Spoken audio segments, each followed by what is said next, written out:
Welcome to this webinar, which deals with building of resilience and solidarity in a world in crisis. My name is Ole Petersen. I'm the Vice President of Academia Europaea, and on behalf of Academia Europaea and SAPEA, Science Advice for Policy by European Academies, it's my pleasure to introduce and chair this webinar. It's very topical, no question about that. I'm a biomedical scientist, so as such, in principle, far away from the ethical considerations, but I'm also an editor of a journal, and as such, I have to write a number of editorials. And as you can see on the screen, I have written a number of editorials which are very much along the theme that we are discussing today. So I'm also personally quite interested in what will be said and discussed at this point in time. So the background to the webinar are a number of publications that were demanded by the European Commission.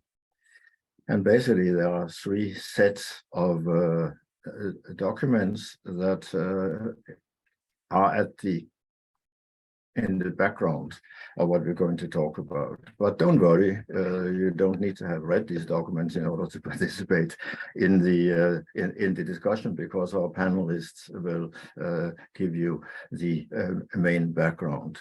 But basically, the European Commission requested a comprehensive EU strategy, policy, and operational framework for crisis management. And this went to the scientific advice mechanism of the Commission, which has two parts, SAPEA, Science Advice for Policy by European Academies, which produces an evidence review report. And you see that on the left side of the slide.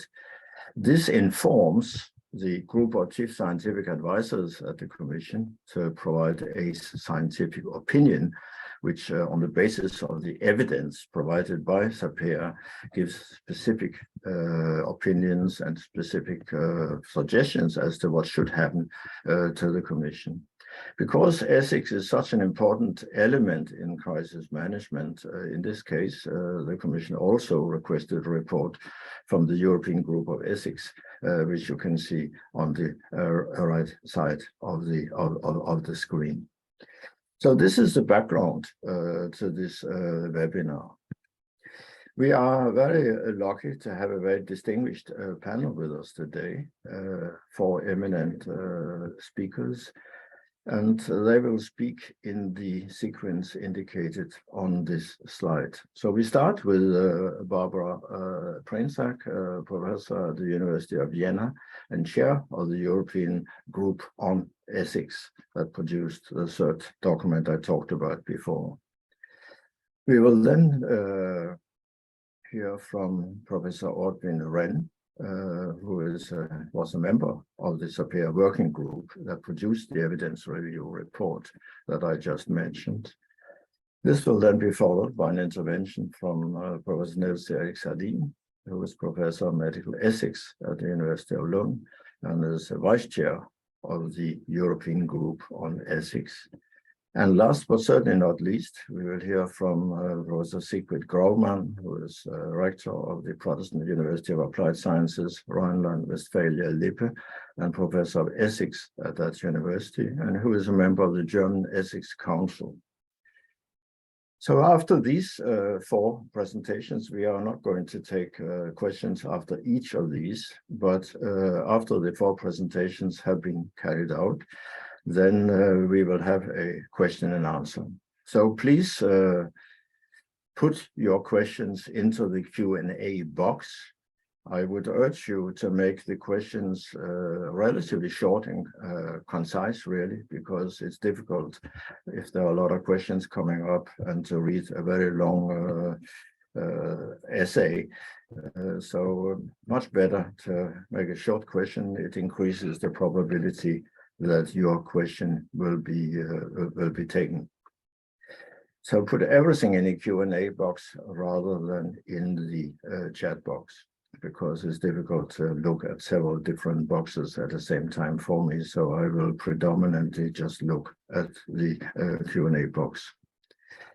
So in order not to delay things and give a bit more time to what is really important, namely the presentations by the panel members, I'm very pleased to give the floor to Professor Barbara Prainsack, Chair of the European Group of Ethics. So I will stop sharing my screen now, and the floor is yours, Barbara. Thank you very much, Ole. And thank you to the organizers for bringing us together. As Ole mentioned, I have the privilege of chairing the European Group on Ethics, who published one of the documents that was handed over to the Commission in November. And my colleague, Niels Erik, who is the co-chair of the European Group on Ethics, will talk about some elements that are very important in all three of the documents, namely the need for good evidence, the need also for good communication, and the need for good data. What I want to highlight in my first input statements is the role of values. So values is something that is sometimes dismissed, especially in crisis situations, because people rightly think, well, we need to make decisions under great pressure. There's a lot of stake. We don't have time to worry about values. And that, we believe, is a very fateful assumption and a wrong assumption. So as any policymaker will know, most of the problems that policymakers deal with cannot be answered merely on the basis of information or data. Whether we put cost ceilings on energy prices, or whether we spend money on insulating public housing so that they can save on energy consumption, these are not questions that can be addressed or solved merely by referring to information, data, and evidence, but values ultimately guide which of the policy options we as societies choose. And our argument in the statement is that making explicit those values is not only important in democracies, but it also has practical value in the sense that when you make the values underpinning policy decisions and strategic crisis management explicit, then you open up those values to scrutiny. Then people can maybe disagree with a particular position, but at least they feel that there's transparency around why this option was chosen over another. So it's a very important thing to do in a democracy, and it can also, which has been a problem in the COVID crisis so far, it can also create support among people for strategic crisis management by policymakers.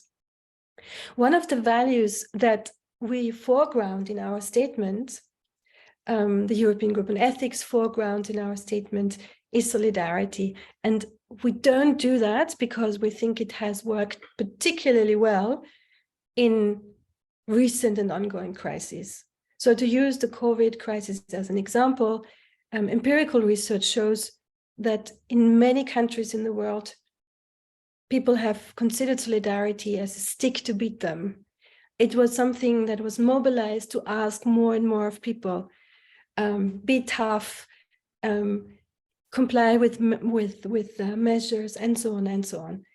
And it wasn't met with an equivalent willingness and the equivalent actions on the side of policymakers at all levels to ensure vaccine equity, to enact solidarity with other countries and other nations, and also to create what we call institutionalized solidarity, so systems of support for those that have psychological, social, economic vulnerabilities, medical vulnerabilities, so that everyone is adequately supported. So this is something that is actually grounded not only on ethical reasoning, but also on evidence from empirical research showing that this is what a lot of people hoped for and need. And also research that shows that for any crisis, and this is closely related to solidarity as well, for any crisis, in any crisis, those that are hit hardest and first are poor people, are the ones that are at the lower end of the wealth and income pyramid. They are affected most negatively in all crises. So in order to increase societal resilience, this is not a very sexy message, you know, because everyone loves to talk about data and about fancy glitzy things, but the idea that poverty needs to be abolished, which is of course also a sustainable development goal, that is really one key way to increase societal resilience and to make our societies better prepared for crisis. And one last note on resilience before I hand over to my colleague. Resilience, we need to be careful using this term. So it can be a very useful term at the level of societies. When it's used, when it's applied to individuals, we need to be careful that it doesn't lend itself to victim blaming, to telling people, you know, if you are more relaxed, if you don't worry so much, if you take better care of your household income, then things will be easier. So individual resilience requires societal resilience in order to even materialize. So I'll hand over now, and I look forward to the discussion. Well, thank you very much, Barbara, for this very nice introduction to our theme today.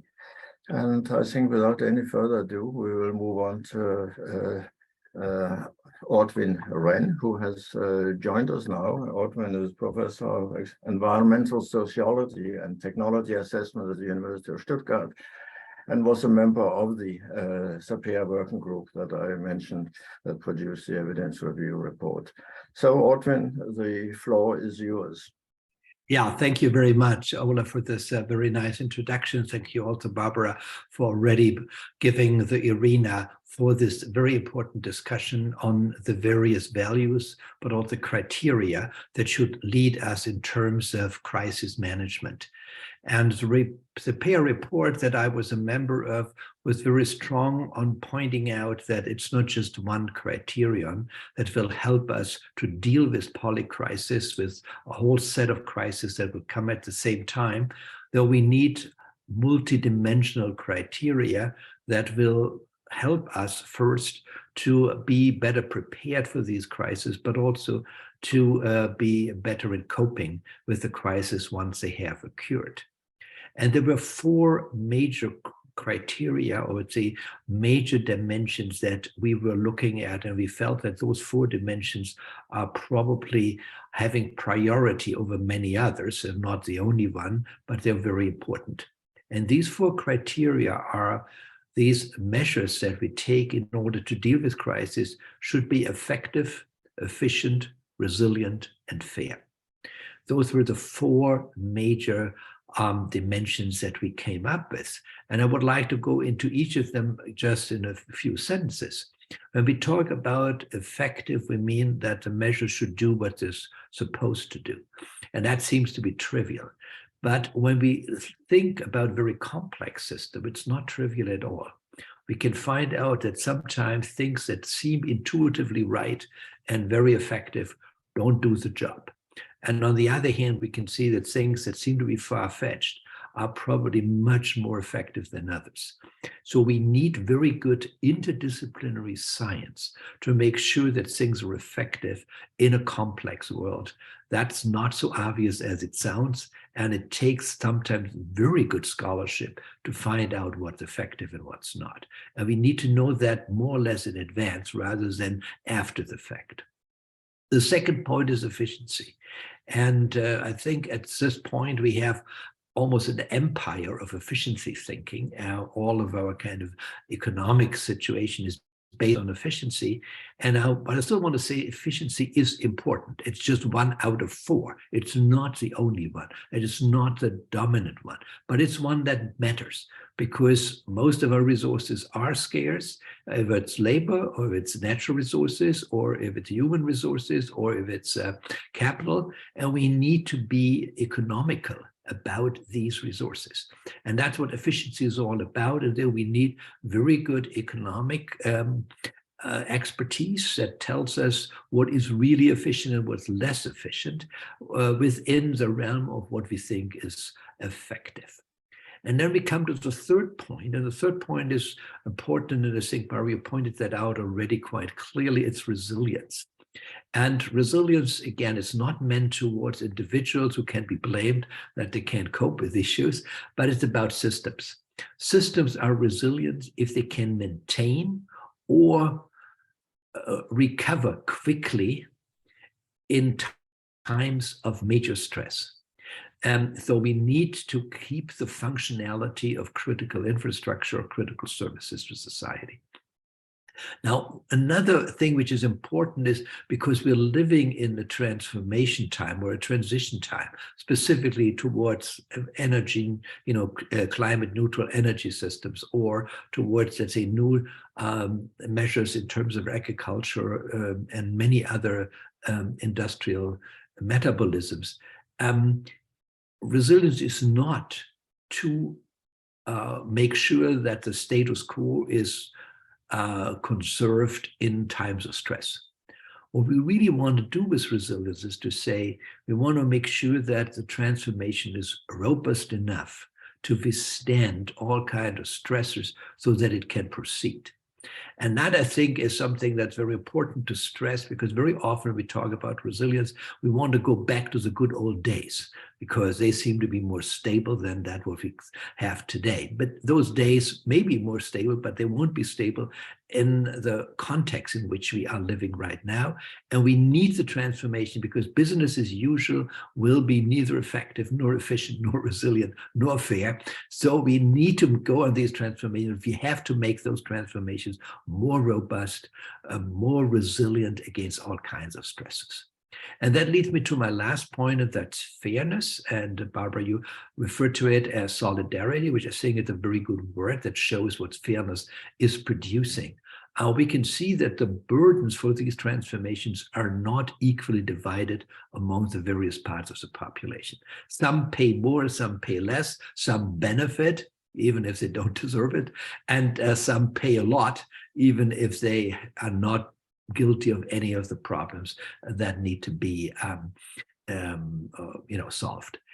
So in that sense, it's very important that we need first a government or a governing system that we face and that finds good ways, good policies to deal with them. Very often we can make effective policies by already healing inequities with the measures that we do. And if that's not possible, then compensation is something that you need to do. But if you don't need to compensate, it's even better. But that means that you have to be very intelligent and very clever in designing the right policy measures that will not benefit only the rich, but also the poor, and that will, trying to overcome inequities as much as possible. That is only, I think, feasible in a democracy if people feel obliged to solidarity. If people feel obliged that only their own income, their own benefit is the pivotal criterion on which they act, then we have a hard time, because then those politicians will not be reelected. So we need to also disseminate something like an atmosphere of fairness and solidarity, which I think it's out there, but it also needs to be incited. It needs to be promoted to make sure that what people feel about inequitable sharing of burdens and benefits is something that matters to policies, matters to everyone, and even matters to those who would benefit otherwise. And I think if we go that route, I think we can much better cope with many of the crises that we face right now. And with those four, it's not that much. The four dimensions that I mentioned, being effective, being efficient, being resilient, and being fair, we can definitely move ahead much better than we have done in the past. Thank you very much. Thank you very much, Ortwin, as always, very incisive and helpful. So let's move on to our third speaker, Professor Niels Erik Salin, who is Professor of Medical Ethics at the University of Lund in Sweden, and who was, as already mentioned, Vice Chair and is Vice Chair of the European Group of Ethics. So Niels Erik, the floor is yours. Thank you very much. I'm very glad that this meeting was organized, and I realize now that the title of what I'm going to say is actually more or less the title of a paper that Ole Petersen has written. I'm sad and I say I haven't read it, but Science and Scientific Advice in a Time of Crisis could be the title of this short presentation. And Ortwin Ren triggered me on a number of points here, because Barbara Presnick said that values are important, and that is our key message.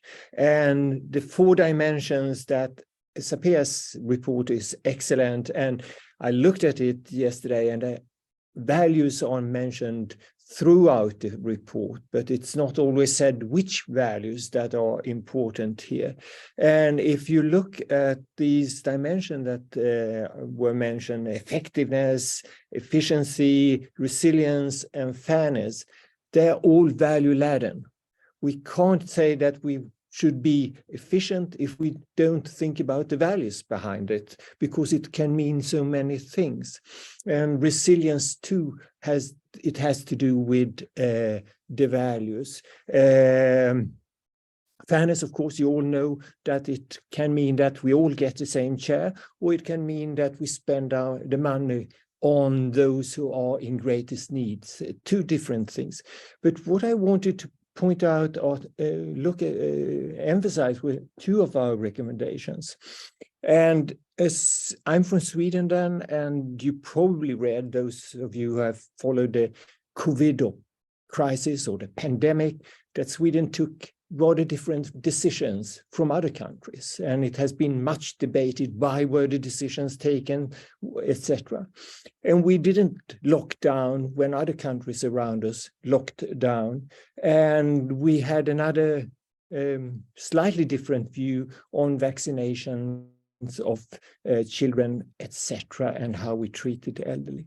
And these are decisions taken in a situation to begin with the COVID, when we didn't have much knowledge, much evidence, much scientific evidence, but decisions had to be taken. And then later on, we had these much better scientific evidence to form our decisions. And pointing out is that the difference between how countries took decisions and made recommendations are, of course, based on 2 things: scientific knowledge, and values. And the values are important here. You can never make a recommendation without values. One thing we have, it has been shown that in the United States during the Ebola pandemic, they interviewed the citizens, the public, and asked them what they wanted. And what they wanted most of all was facts, not spin. They wanted scientific facts, not political spin. And this is, of course, important because maybe you can not give the public the facts because we don't know. COVID was a type of virus we hadn't seen before, and there were many, many questions. So we have to be open also with what we do not know. We can't present facts that are not there. And another thing that is present in SAPEA's evidence report, and was present already in another report that Ortwin Ren took part in, Making Sense of Science, is the complexity. When we have complex situations, complex decisions to take. There are many different risks at the same time. Then it's very, very difficult to take decisions. It's far more complicated. A colleague of mine says that when you give recommendations and when you take decisions and an agency is telling us what to do, it's important that they say what you should do and when you should do it. But it's far more important to say why you should do it. Because when you say why, explain why, you also say on which values the recommendation is based. So with this as a background, partly a background, we have two recommendations in our statement. And first one is that communicating research, that communication, we need to do it in a transparent way, we need to do it honestly, and we need to do it fairly.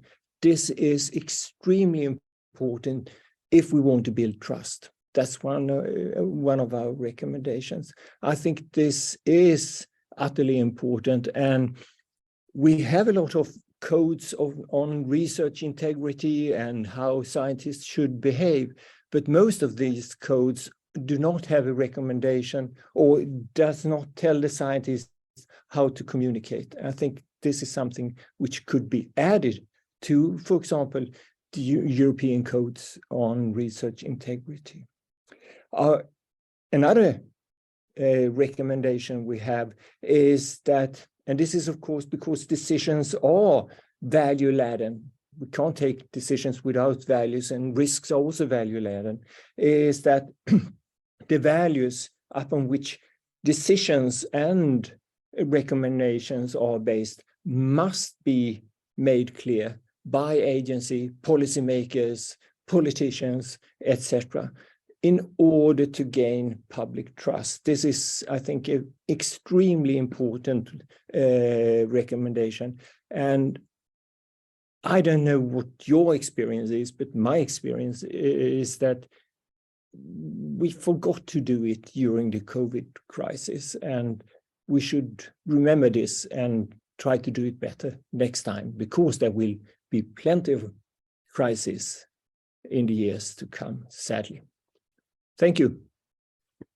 Thank you very much, Nils-Erik. There's a lot of food for thought there, which we will undoubtedly come back to in the discussion. But just now we will move on to our last speaker, which is Professor Sigrid Graumann, who is, as I already mentioned, the rector of the University of Applied Sciences, Rhineland-Westphalia, Lippe, and who is a member of the German Ethics Council. So without any further ado, I would like to give the floor to Sigrid. Please, Sigrid. Thank you very much, Ole, for the kind introduction. And thank you very much for the organizers to give me the opportunity to share my thoughts with you here. I will address particularly the guiding values and norms of decisions which have to be taken in a crisis. And I will focus on what we can learn from the experiences of the COVID crisis. In the COVID-19 pandemic, freedom rights and health protection were often addressed as opposites. I think that was nearly everywhere in the world like that. In my view, however, this is wrong. In reality, freedom rights and health protection are mutually dependent. The pandemic crisis, and that's also clear, has made us aware that vulnerability is a general characteristic of humans as human beings. That's totally clear, but we often tend to neglect that. If the virus had spread unchecked, healthcare would have collapsed. This would have amounted to a massive threat to freedom for all citizens. At the same time, the pandemic protection measures and restrictions on freedom have led to health, psychological, and social damage to individuals. So we have a conflict of interests. However, it has also been shown that the degree to which people were affected by both the threats posed by the virus and the threats posed by the protective measures were distributed very unequally. The likelihood of infection depended very much on living and working conditions. The risk of a severe course of the disease depended on age and previous illnesses. And the burdens caused by restrictions on freedom were also distributed very unequally. We call that in the statement of the German Ethics Council, these individual very different vulnerabilities pose a major challenge to our understanding of freedom, solidarity, and social justice. It has turned out to be fatal that a very reduced understanding of freedom, an understanding of freedom as the absence of external constraints, has prevailed in our societies. Or to put it more bluntly, some people obviously think they have a right to freedom without any regard for the consequences for others, particularly for the weaker members of society. I think we should consequently reject such an understanding of freedom. In contrast, I think we need an understanding of vulnerable freedom that takes into account the various vulnerabilities and the socially unjust or unequal distribution of hazards and burdens of restrictions. Restrictions on freedom must satisfy rules of social justice, and I think to a large extent we didn't focus on this goal. So restrictions on freedom must satisfy rules of social justice. If we want to be better prepared for future crises, we must take into account that freedom does not only mean the absence of external constraints, but also requires realization conditions such as sustainable social relationships, social solidarity, and crisis-proof institutions of welfare. Thank you very much. Thank you very much indeed, Sigrid, for these remarks. So we will now start the discussion. I should say, in fairness to Ortwin Wren, that he, like Sigrid actually, we are very grateful to both of you that you stepped in at relatively short notice. And so if you think it is bad that Ortwin Wren had to leave now, you have to we have to remind ourselves that he was engaged, like Sigrid, in the very last moment, and obviously had other commitments. So I just offer that as explanations why we don't see him. So we, as usual, don't have many questions at this point in time. But I think I would just like to take a few remarks before we open up, and I may also have some questions.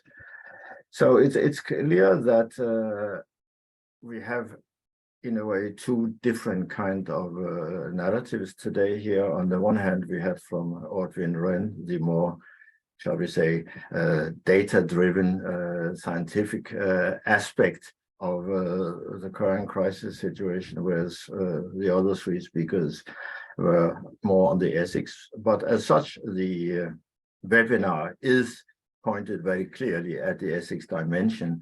So in that sense, it is fine that we focus on that part. And clearly, as has been expressed by all of you, values are critical to that discussion. Just before we start the discussion, I would just make sort of one point. A lot of what has been said so far has been sort of put in the context of the pandemic, which is perfectly natural and understandable.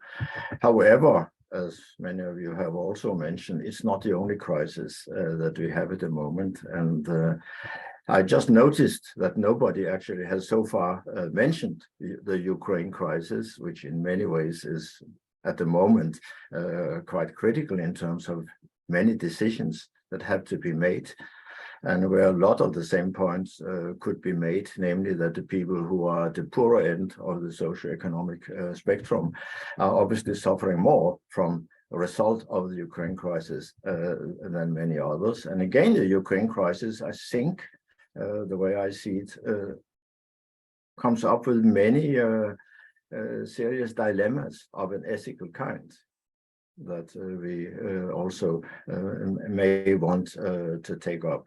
But I see that Barbara has her hand raised, so let's hear from Barbara. Meanwhile, I will have a look at the Q&A box. So, Barbara, please. Thank you, Ole. I believe that your reminder that we're talking about all types of crises, and certainly also crises that are related to armed violence, and in this case, military aggression, are important. I wanted to refer to something that refers to all and is relevant for all crises, and underline also a very important point that Sigrid made, namely that this pitching of individual freedom and liberty against collective values such as public health, also security, is a very dangerous game, not only because it allows the hijacking of the term liberty and freedom by sometimes right-wing forces, but also because it's blind to the fact that, and we also expand on this in our statement, it's blind to the fact that individual freedoms can only be exercised if some collective goods are in place. If it's not safe to step outside because I might be shot, or I might be exposed to a very high risk of infection, then my individual freedom is only worth anything on paper. So I think this is something that's quite important in public discourse. And the other point that I wanted to make, but I will just make it and not expand, is Ortwin's point about what I would call redistribution. This is something that can't be emphasized enough. He contrasted redistribution with predistribution. He didn't use those words, but that's what he said. And I think it's quite important to think about how can we distribute goods, education, healthcare, public infrastructures, transportation, energy, in such a way that they are distributed equally before grave inequalities accumulate that we then need to redistribute. So some inequalities are always there, but grave inequalities are bad for societies. We know that. And interestingly, not only for those at the bottom of the pyramid, but for almost everyone. So I think there are some very basic settings of our societies that if we get those right, they will actually benefit our societies. They will make military aggression and armed conflict less likely in many cases, but they will also make our societies more resilient when a crisis occurs. Okay, thank you for that comment. So we have now a number of questions which we can deal with. There is a question from Professor Jaroslav Schuba, who I know personally, who is in Kiev. And he writes, just want to know the panel's opinion on to what extent political tensions with Russia and the Russia-Ukraine war contributed to the current economic crisis in the world. Or is this crisis just a consequence of COVID and the cyclical nature of the development of the capitalist economy? I don't know who would like to approach this question, which obviously is a very broad one. Otherwise, I will just ask some member of the panel to approach this. Maybe Nils Erik could have a go initially. You ask the wrong person. I don't have the competence to answer a question like this. I can see it's really important, but I'm not capable of doing it. I'm sorry, I apologize. Well, we could maybe broaden the question a bit about the Ukraine crisis. I already also brought it up because, again, I think in terms of our, let's say, society's reactions to the Ukraine crisis, I think values are probably quite important. We have seen again that different countries have taken somewhat different views on this crisis. And again, if you look sort of at things in a very fundamental way, if you are sort of a serious Christian, then of course the commandment, you shall not kill, is a pretty basic and important one. And this has led some people to say, well, we can't just supply more and more weapons. I mean, that's obviously not a way of stopping a war. On the other hand, there is also another important principle of people in a community also having the right to choose how they want to live and not have that imposed on them by another power. So there are some quite important values involved in how to react to this crisis. And this may become a bit closer to you, Nils-Erik, in terms of commenting on that. Of course, agree with you, and of course we have a right not to be killed by another state and have our lives ruined by Russia or whoever it is. So in that case, I agree. But there are, I try to turn this question into something I can say something about. First, I think we have seen something which is discussed in SAPEA's report, and that is that a crisis today is cascading. It starts as a rather, you can say that is the crisis, and then suddenly it becomes an economic crisis, and then it becomes some other type of crisis.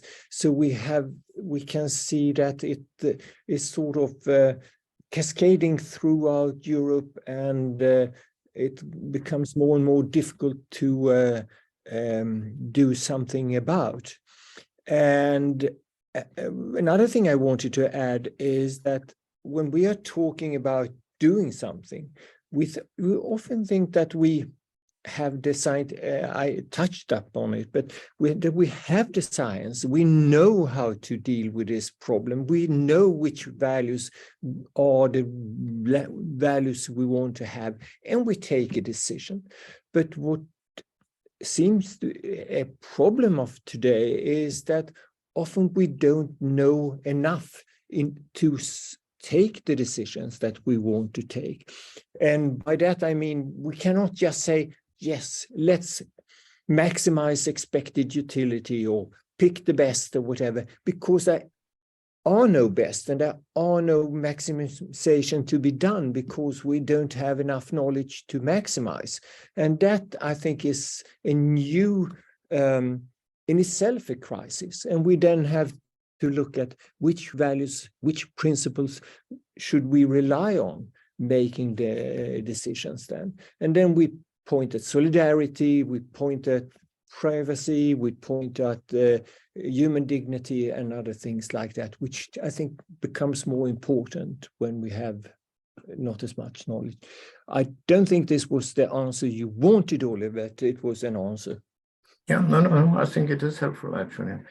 I mean, one thing maybe which is fundamental to all of this, and which actually I would like opinions from everyone on the panel, is actually, it has repeatedly been stressed during the presentations how important values are, and that they actually underlie also many aspects that we may not necessarily immediately associate with values, but actually that values come into all of the different categories that Oddvin mentioned. However, one could ask, and I would be inclined to ask a kind of more fundamental question about where do these values come from? And so if we are sort of asked about what is the basis of these values, where do they come from?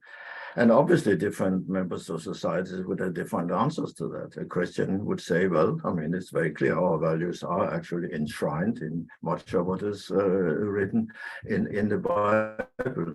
Other religious societies would have others. But how do we, anyway, educate people also in these terms? If people do not always fully understand the values, we somehow also have to explain, where did the values come from? How do people, ethics people like you, actually determine what are important values? Again, there is a kind of consensus about a lot of these things. Everybody agrees in principle poverty is a bad thing. It would be better if we didn't have poverty. But somehow society has known that for millennia and hasn't actually solved this particular problem. So Sigrid has her hand up, so maybe you want to comment on this or on something else.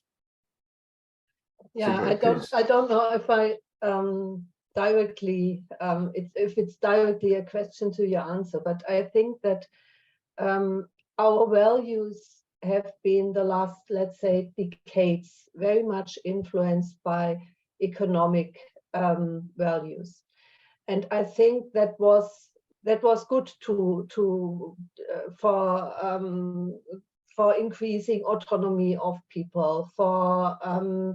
Yeah, I think there are a lot of good things we got from this economic influence. However, there are the problems we are facing now are, I think, we have to rethink some of these values now. And one point I think is that we organize our economy, but also our institutions of welfare mainly with along the criteria of effectiveness and efficiency. And what we saw now, or what we experience in the pandemic crisis, and I think in a war crisis now, and the climate crisis, we will see that as well, is that we need personal and financial reserve capacities especially in our institutions of welfare, but also in all institutions of the critical infrastructure. And personal and financial reserve capacities are not in a way of economic thinking. There are no good reasons to organize that. So there are a lot of, I think this is one of the crucial points where I would really say where we need more state again, more political power and less economic power, if we want to organize, or if we want to have more resilient institutions of welfare and the whole critical infrastructure. Thank you, I Barbara. don't know if that was clear. It was a bit. No, thank you very much. I think Barbara was next. Niels Erik was next. Okay, Barbara, you just go ahead. Okay. I think this is a key point, the point that Sigrid just made. And I think it exposes one area where politicians, for very understandable reasons, sometimes pay lip service and don't go beyond that. Because if we take resilience seriously, we cannot have efficiency in every respect. So this is it's a wonderful example of what I said initially. Just making what you have done now, Sigrid, is you've brought out those values that underpin some decisions. So let's just use the example of a healthcare system, or a healthcare system is important not only in pandemics. If we try to be as efficient as possible, then we will hire as few nurses as possible, pay them as little as possible, to have as few doctors as possible, just enough to make sure that the supply is there. And then when something goes wrong, the whole system will fall apart because there's no resilience. So this is what you importantly highlighted, Sigrid, with reserve capacity. So I think we have to be honest and make a political decision of whether we really want efficiency in every respect, or whether we pledge a commitment, we make a commitment to resilience, to say we might have a little bit more buffer now, but if something bad happens, then we will have resilience. Some companies are doing that now. Some companies have realized that they can only get employees if they don't just work every employee as much as possible, and if somebody falls ill, then everyone has to do additional hours and work themselves into a coma almost. But to have a reserve capacity of course, for many companies that's not feasible financially, but for those where it is feasible financially, there is already the realization that sometimes having those buffers and not reducing costs wherever possible is the way to go. So at societal level, that's what we need to do, and we need to be honest and say we cannot just fly the flags of efficiency and sometimes for political reasons, we need to save and austerity. And on the other hand, with the other part of our mouth, we talk of resilience. That just doesn't go together. Okay, thank you, Nils Erik. Ole, your question is sort of a question that has been discussed in philosophy for hundreds of years or thousands of years. So I think we will not be able to answer it here. But it is, of course, an important question, which values are important here. I think the type of values that we are talking about here are the values that we in the society or in a society agrees on, we think are important. And if we can't agree about them, then we have problems with our decision-making recommendations. And a British philosopher said that if we can't come to an agreement on which values that are important, there are only two solutions. It's force or divorce. So either we have to, you see the point. And I think that's, but I have a question to Sigrid. You said that some of the values that we have today, we have to give them up and find new values. And I'm curious which values you have in mind. And in a short comment to what Barbara said is that in our statement, we have a recommendation about prioritizing in healthcare. And their values are extremely important. And we say that all citizens should be treated in an equal way. But we also say that needs are important. And of course, this has been very important during the COVID crisis. And again, an example from Sweden, that some economists said that we should spend the healthcare on those in their 40s, because if we treat them, we will get better tax revenues in the long run than if we treat the elderly. So here you have a sort of value crisis, which is difficult to solve. But Sigrid, I'm really curious about which values are we going to throw out? Sigrid, which are they? It's not an easy question, but I would say I don't think about giving up value so much. I more think about more complex, more adequate interpretation of values. For example, that equal respect for liberty rights. That is a value I would not like to give up. But I ask, or I demand for another for a more complex understanding. I think we find solutions really good solutions in the system of human rights. If you look, for example, to the UN Convention on Children's Rights, or on the rights of persons with disabilities, you find a system of true, inclusive, and universal protection of human rights. And that means it's not so difficult. It just means that equal respect for liberty rights and political rights is only possible equal respect is only possible if you look at if you also focus on on people who need social help and support and care to exercise equal rights, equal liberty rights. So for example, if you have the right to access to a building and you have chairs there, a person with a wheelchair cannot access the building. It's really, but if you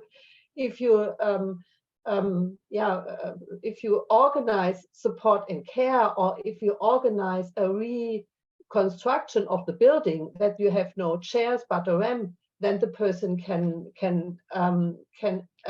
access the building on an equal basis with others. Or on the other side, social, economic, and cultural rights, they are very controversial. I know that. However, they are very controversial because in a too simple interpretations, they tend to be paternalistic, sometimes discriminating, sometimes but if you understand them, social, economic, and cultural rights in an empowering way, and if you link them consequently with prohibitions of discrimination and of paternalistic or of paternalistic decision making, if you link them consequently to autonomous decisions, then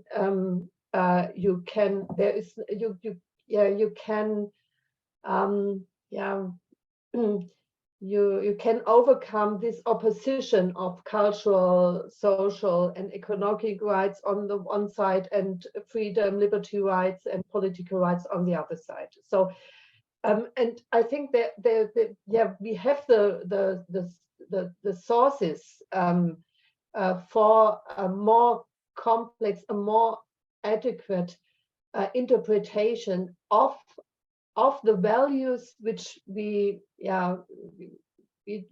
are so I just want to say, I don't want to change the values, I want to interpret them in another way. There's only one value I'm really a bit suspicious. That's the value of independence. That is one of the very important values of liberal societies, is independence. And I think, this is a, if we make our vulnerability conscious, then we have to reject this value of independence in a, you see, I'm not totally clear here, but I think the focus is too much on independence. So we have to, we cannot, we should not neglect dependencies which we cannot avoid. We have to find policies that these dependencies are not turned into paternalistic dominations. That's mainly what I think about that. Okay, thank you. Now, in this context, I want to bring in a question which is somewhat related to this, but also I think gives a slightly new twist to it, which I think is important. So this is from Barbara Giovanelli. The first part, I think, is very straightforward. Is that solidarity and other values are often used without a deeper reflection of what they could and should mean, or actually abused in utilitarian ways. But I think the next part is a really important one, which I would like the panel to address. What do you think is needed for there to be more societal dialogue on values and sincerity, wholeheartedness regarding their use by those in power. I think that is an interesting element, because values cannot only be something that is discussed by experts in ethics. It needs to have a resonance in this. So what can be done to have more societal dialogue of a real important nature on values? And I think it would be good to have the answer from each of the panel. So I see Barbara has her hand raised. Please, Barbara. And my hand was still raised to fly, to fly the flags for independence as a value. But I will answer your question, Ole, and actually Barbara's question. Please allow me to say one sentence about independence. I know exactly where you're coming from, Sigrid, and I agree with you, but I think it's important to maintain independence as an important value in an emancipatory way, to make sure that people are freed from dependencies that they have not chosen and that are oppressive to them. So this is for independence, for example, is one reason why in many countries certain rights are enshrined as individual rights and not just as a charity thing that somebody might give you or not might give you. So in that sense, I think it's still remaining an important value. And maybe that's part of the answer also to Barbara's question. So I'm under no illusion that political and public discourse is not going to turn into a philosophy seminar, and it shouldn't. But at the moment, many problems of our society come from a lack of reflection on what the underlying assumptions and values are that underpin certain policies, especially also economic policies. So if we collectively, this would be a kind of hope. I don't know how realistic it is. If we sometimes thought, okay, what is the role of money in our society? Money is clearly important, but so to use the old Keynesian argument that in some contexts it alienates us from what makes societies flourish. What is the value that underpins our current labor market? What are the values that lead to practices that cause environmental damage and have caused the climate crisis? I think that would be very important, because it will then help us to act differently. And I think it will have to happen to some extent. So, and this is something for all of us. I have my own biases, of course. Let's challenge some of the things we don't normally question, the things that underpin our practices that we don't think about anymore. And actually, one last sentence, this has happened in the pandemic for many people. When they had to interrupt their practices, that's exactly what they did. They thought about, why am I doing this? What are my values? And this is why they don't want to go back to their old place of work, or they don't want to do X, Y, Z. This is already happening, but not in the public domain. Sigrid or Nils-Erik, maybe Nils-Erik first and then Sigrid. I think it's an just excellent question about how we promote the discussion about the values, and it is difficult, but I think that we have to do it because we are facing not just crises in society, but we have also possibilities like gene editing, artificial intelligence, and there are numerous of serious values that we need to discuss, but it is very, very difficult to get such a discussion going on in a good way in society. But I think that this webinar and that SAPEA and European Group of Ethics there's a beginning of collaboration, maybe some sort of discussion here, and that this must be broadened, and it's very much up, I think, to our politicians to promote also value discussions, not just promote that scientific knowledge is spread to to the high schools and the other places, but also that when they do it, they make sure that the values underlying the science and that the sciences and the use of the science can result in difficult questions and decisions. It also have to be discussed here. So I think that the question is just at the heart of what we are talking about today. Okay, thank you. Sigrid? Yeah. First of all, I want to answer to Barbara. That's exactly what you said about dependency. That's exactly the the point where I have doubts.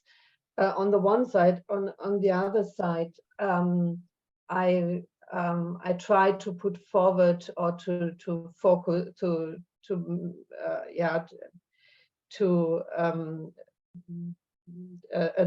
try to put forward a notion of relational autonomy or relational freedom. So to see both of it, that we are, as human beings, we are dependent on others on the one side. On the other side, dependencies are very much influenced by power relations, by traditions, by injustice, and so on and so on. And we have to, let's say, we need autonomy on the one side, but we need also to be aware of the dependencies which are which go along with autonomy, and you cannot have autonomy without that. That's one point I wanted to make. And the other point, to the question of the lack of reflection on values in our societies. I don't know if we really have a lack of reflection. However, we have, I think we have more a fragmentation of discussions in our society, and we have not enough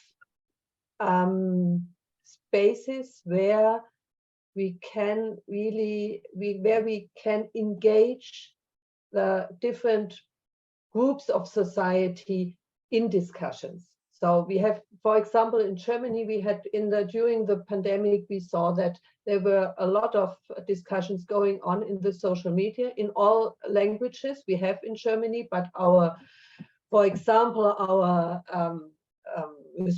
the persons who are responsible for political communication were not able to speak all these languages and to access the spaces where the discussions are taking place. And that's really a problem. So we need to open up participatory debate, public debates. I think we totally need that.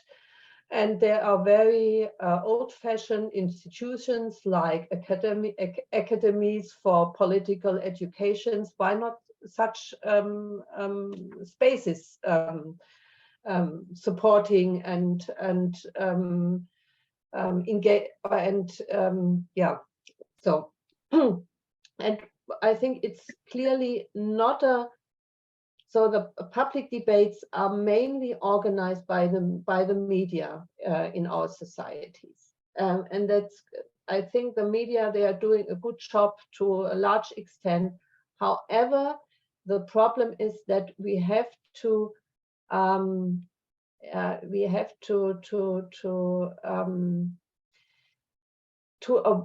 try to avoid or to combat this negative discriminatory aspects of this media debates. For example, we don't have the greatest parts of our migrant communities. You don't hear them in the media.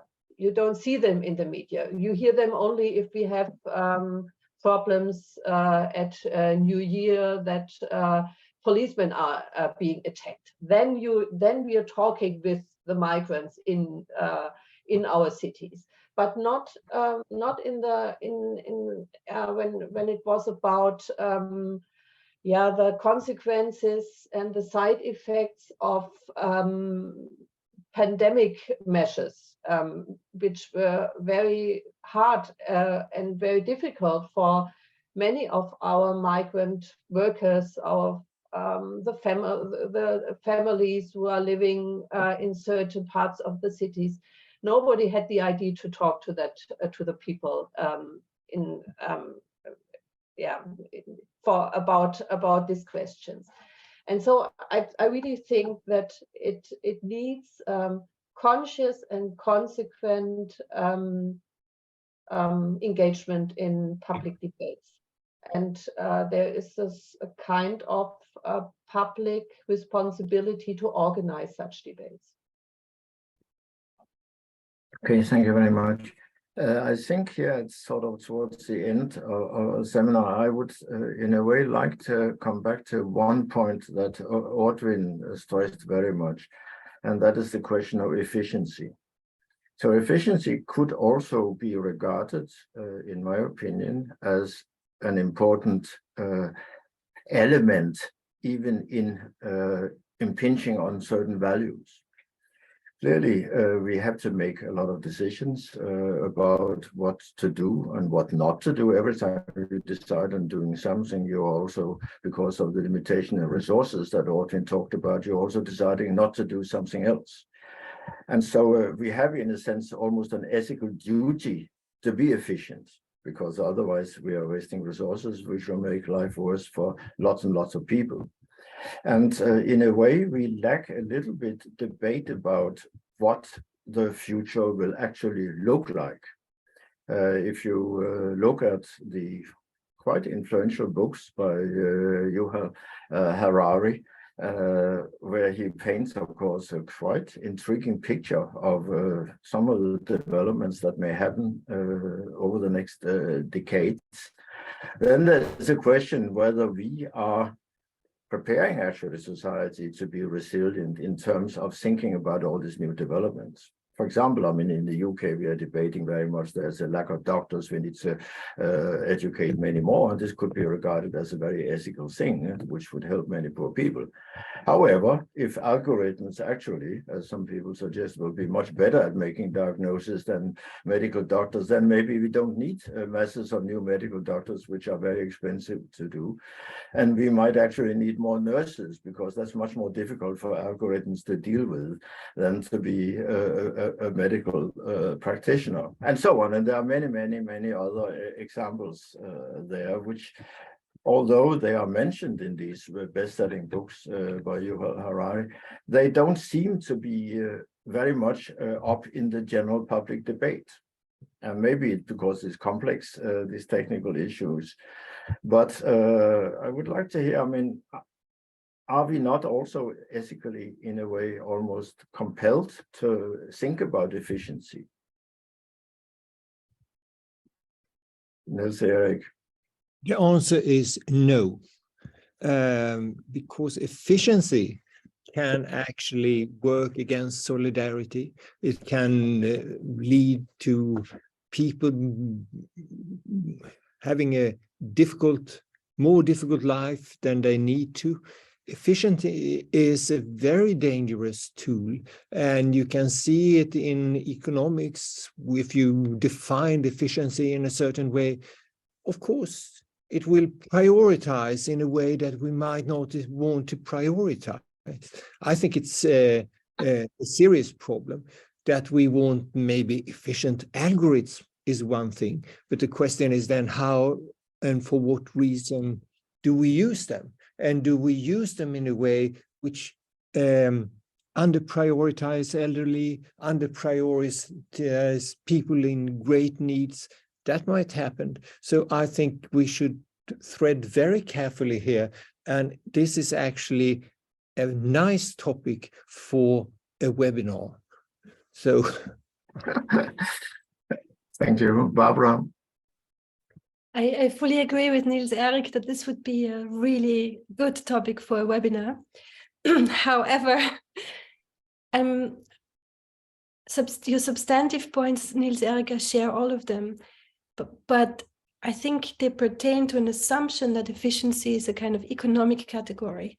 And I think we need to define the goals and make explicit the goals that are the reference point for efficiency. So if efficiency is a kind of social efficiency, an allocation efficiency in terms of fairness, then I have no problem with efficiency. But I fully agree with Niels Erik, the kind of fetishization of the efficiency idea, which is often tacitly assumed to be cost efficiency, is very, in many contexts, incompatible with resilience of complex systems. So complicated systems can be effective, but for efficiency and resilience in complex systems can sometimes be in a contrast. And we need to also do away with this idea that efficiency is always only in economic terms, or that even economic thinking focuses on certain types of growth rather than others. What's wrong with having well-being and health grow, for example, instead of profits or whatever else? So I don't want to make certain normative positions now here as to what should grow, but I think just again opening up the goals that we try to achieve with efficiency and how we measure it is very important. And of course, we're not the only ones saying that. There are lots of people in the public domain that are making this point at the moment. Mariana Mazzucato is making it, other people as well.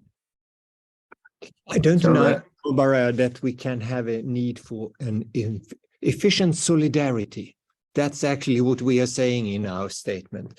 But I think that's another thing than what you think about, as you say. So I agree with you fully.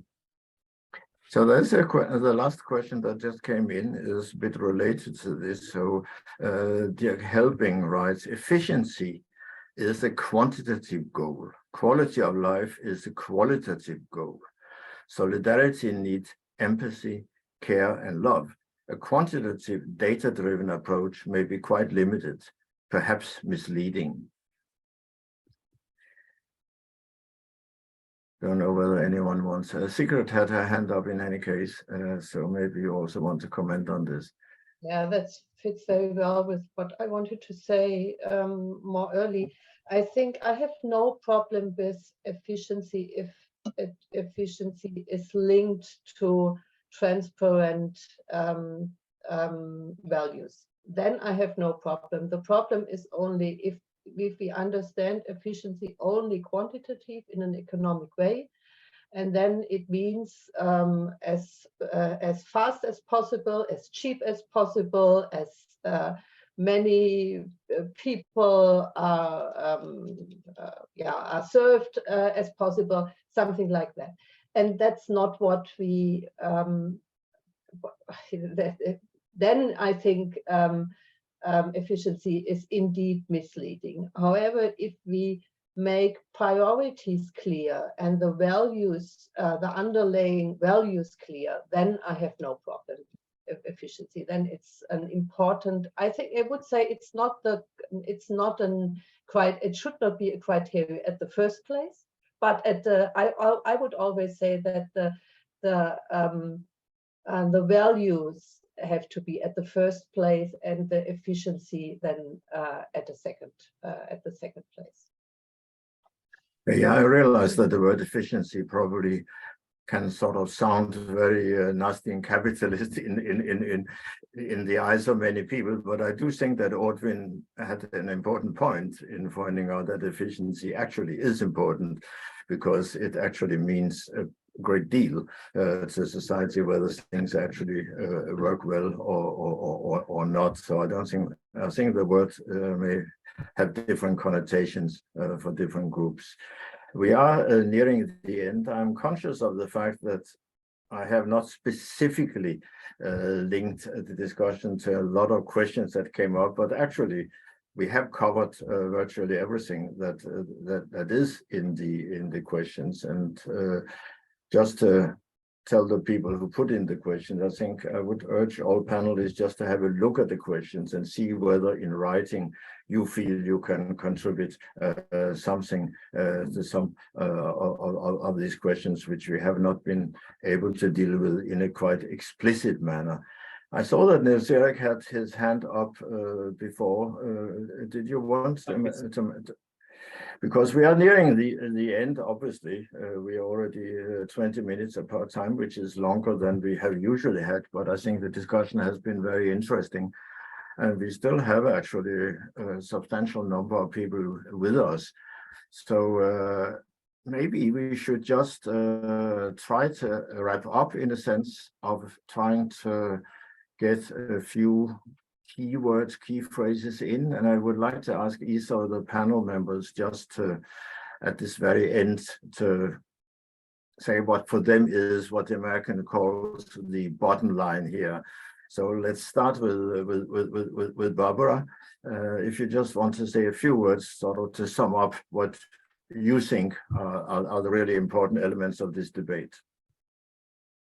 For me, the key thing is that we often talk about inserting values into policy making, but it doesn't need to be inserted. They're already there. And making those values explicit and talking about it will make policy making better. In crisis in particular, and also outside of crisis. And it will also increase public support for good strategic crisis management if it's good. Okay, and then Sigrid. I totally agree. I think we should point out the values which are underlying our actions and our decisions. I think that's important. In doing that, I think we should avoid too simple notions, too simple interpretations.